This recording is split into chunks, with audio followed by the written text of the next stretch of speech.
Jeshi la polisi juzi liliweza kutoa tathmini yake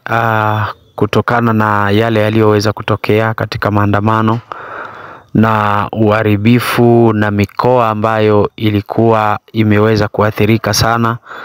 lakini zaidi mali na kuongelelea machafuko kwa ujumla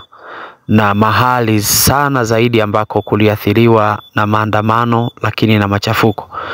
So waliweza kutoa baadhi ya mikoa ambayo iliathirika sana kipindi cha maandamano tarehe 29, 30 na 31.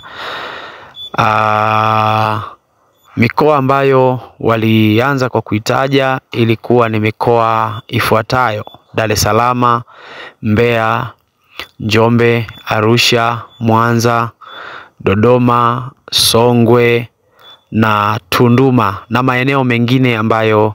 jeshi la polisi liliweza kutaja. Lakini liliweza kuongelelea sana uharibifu wa mali ambazo ziliweza kuharibiwa, ikiwemo visima vya mafuta, kwamba sheli za mafuta,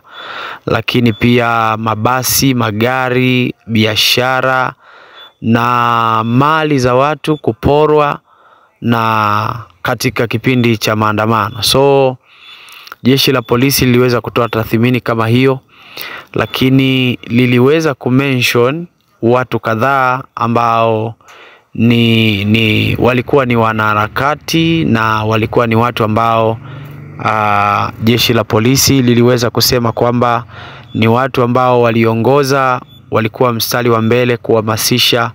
machafuko hayo. So jeshi la polisi likaweza kusema kwamba linawatafuta, lakini kati ya watu ambao pia walikuwa miongoni mwa watu ambao wanatafutwa na polisi, polisi ilisema kwamba Askofu Gwajima na viongozi wengine wa Chama cha Demokrasia na Maendeleo Chadema wakasema kwamba wanatafutwa, na jeshi la polisi likasema kwamba kuna ulazima wa kupatikana ili waweze kufikishwa katika mamlaka husika, lakini pia kufikishwa kwenye sheria ili sheria iweze kuchukua hatua yake, kwa maana ya kwamba wahojiwe, wapelekwe mahakamani,